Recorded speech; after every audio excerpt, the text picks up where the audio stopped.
Hi everyone and welcome to my channel. Today I want to tell you guys about trauma bonding. So get comfy, grab a coffee, and then we'll have one together. It is coffee time.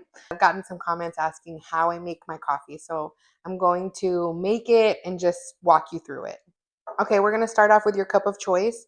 I like to use a jar just because I have several of them in different sizes. So depending on whether I feel like having like a little coffee or feel like having a lot of coffee, I just grab whichever jar feels good to me that day. Today I feel like having this one. This is kind of what I would call a small coffee.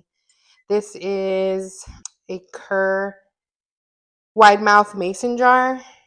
And I'm not sure how many ounces this is, but if I had to guess, I would say probably 16, just because it's kind of wide. The next thing you want to do is get you a little drizzle. If you like to drizzle your cup, I like to do it just because I think it looks nice. And also you get a little bit of whatever drizzle you're using at the bottom of the cup too, not just all on top. So anyway, get whatever drizzle you want. I'm using the Smucker's caramel sugar-free drizzle. And then you're going to want to just kind of go around the cup messily. It doesn't have to be nice. So I just get it. I put a little circle at the bottom and just kind of, tilt the cup a little bit. This doesn't have to be nice. In fact, I think it looks better the messier you are. So if you look at the way I did it, there's just kind of little ribbons everywhere. There's no rhyme or reason to it. I just kind of go around the cup trying to get a little bit everywhere.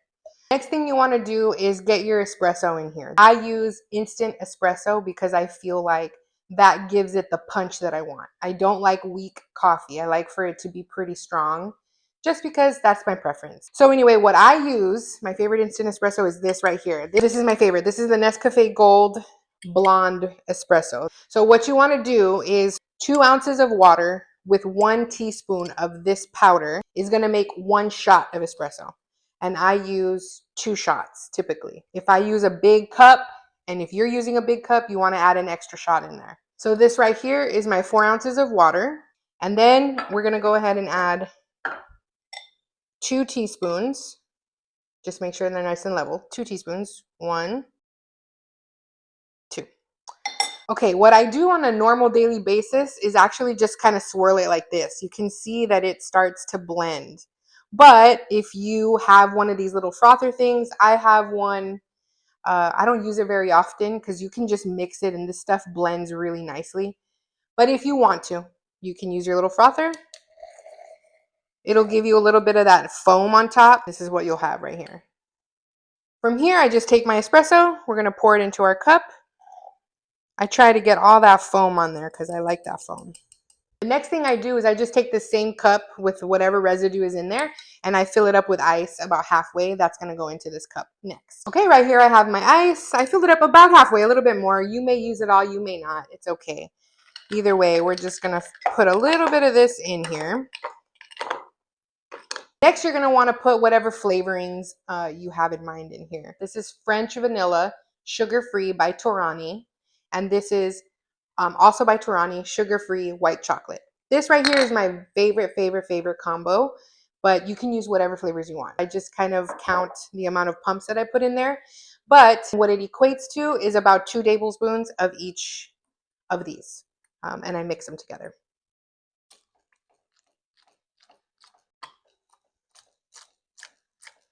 Okay, the next thing you want to do is add your heavy cream. This is what I do every time I make it. Right now I have this HEB one, but I've also gotten it at Walmart, and I add about also 3 tablespoons of heavy whipping cream. At this point, I make my coffee every single day, so I don't measure anything anymore. But I do remember when I used to make it in the beginning, it was about 3 tablespoons. If you want to measure tablespoons without a measuring tool, you just count in seconds. So if you want 1 tablespoon, you'd say 1 Mississippi, and when you're done pouring, that's 1 tablespoon. 2 or 3 tablespoons, 1 Mississippi, 2 Mississippi, 3 Mississippi, 3 tablespoons.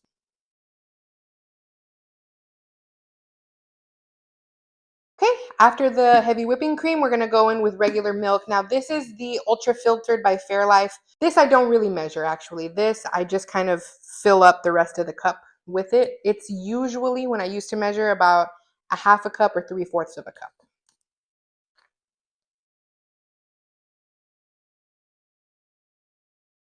Okay, after your milk, you want to add in your whipped topping. Now, some people do cold foam, and I have made cold foam, and I do enjoy it, but this is still my favorite. For me, that I make my coffee every morning before work, I don't want to take the time to do the soft top. Now, if anybody wants me to show you how to make soft top, I can do that, but this is my go-to for everyday use. Fun fact about this one is that my puppy loves this. Every time that she hears the sound of it, she comes running. This is my dog Pepper. She loves it. Okay, once you're done with the whip, you're gonna go in, top it off with a little bit of your drizzle and a little bit of cinnamon. I put this on no matter what flavor or syrup or drizzle I put in this. I always put cinnamon. I just love it. You're gonna wanna just put a little bit of like a ribboning type effect on here. Little sprinkle of cinnamon.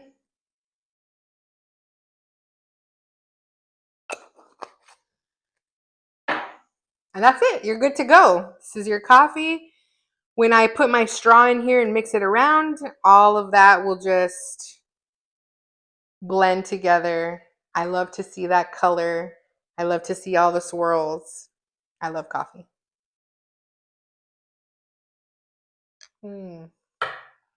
So good. Now that I have my coffee, let me introduce myself.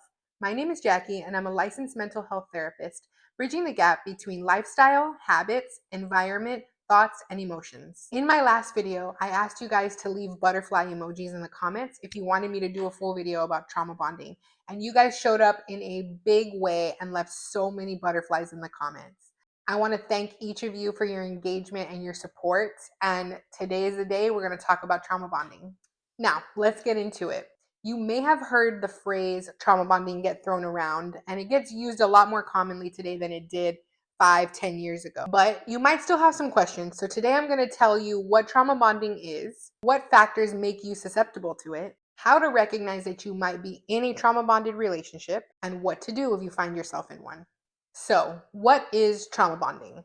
Trauma bonding is an intense, powerful, and even addictive emotional attachment that develops between an abuser and their victim through cycles of abuse and intermittent positive reinforcement. Most of the time, when we think of trauma bonding, we think of it happening in romantic relationships. But this can happen in different dynamics as well. Here are some examples of different relationship dynamics that are also commonly characterized by trauma bonding. One is caregiver and dependent. So this can be mother, child, father, child, grandfather, child, grandmother, child, whoever is taking care of this person. So caregiver and dependent. Another one could be a trafficker or cult leader and their victim. Another could be abductor and hostage. This is commonly known as Stockholm Syndrome. So if you are like me and you like to watch murder mystery movies and series and things like that, you often hear about Stockholm Syndrome, and this is exactly what it is. Now, you might be asking yourself, why do I keep finding myself in this situation? Maybe you've had more than one abusive relationship that has involved a trauma bond. You may not understand why this keeps happening to you. So let's talk about it.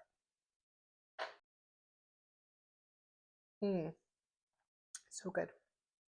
There are certain risk factors that make it more likely that you will find yourself in a dysfunctional relationship.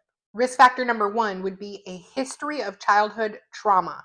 Previous exposure to similar dynamics makes it more likely that you will subconsciously seek out the same patterns. Risk factor number two, low self esteem. A diminished sense of self makes it a lot less likely that you will recognize the abuse and you will feel equipped to get out of that relationship. Risk factor number three would be isolation. When you don't have an external support system in place, you will become dependent on your abuser for everything, for emotional support, for financial support, for everything that you need, and therefore you will not leave. Here are some signs that you might be in a trauma bonded relationship. Sign number one is addiction to passion. People often mistake the chaos, the drama, the uncertainty as passion. The adrenaline rush that you get with these highs and lows becomes addicting, and this is why you stay stuck in them. Your brain interprets these highs as hope that happiness is achievable with this person. Sign number 2 would be justifying the abuse. People will often justify, defend, and even make excuses for their abuser's behavior. It's not uncommon to hear them say things like they didn't mean it, or they were just joking, or that's just the way we play, or that's just the way we talk to each other. Those are excuses, and people that are in these types of trauma bonded relationships often make them. Sign number 3 would be walking on eggshells. People in trauma bonded relationships often are terrified and fearful of triggering their abuser. This leads to hypervigilance, anxiety, and insecurity in this relationship. If you think you might be in a trauma bonded relationship and you want to learn how to break the cycle, then keep watching. The very first thing that needs to happen is that you need to educate yourself about abuse and abusive relationships. That way you can come to terms with what's actually happening right before your eyes. We need to be able to get to a place where we can say, this is not love, this is abuse that I'm going through. The next thing that you can start doing is rebuilding your support system. So this means reconnecting with your friends, reconnecting with your family. And if you didn't have any before, start forming support systems outside of your abuser. Another way to break this cycle is to go no contact. This means that you stop all communication immediately with your abuser. This means blocking them on social media, blocking their cell phone number, not responding to their text messages, not answering their phone calls. Remember that notifying them that you plan to do this is an option, but again, that means it's just an option and you absolutely do not have to. In fact, most people find that it is a lot easier not to tell them and to just do this again without them knowing.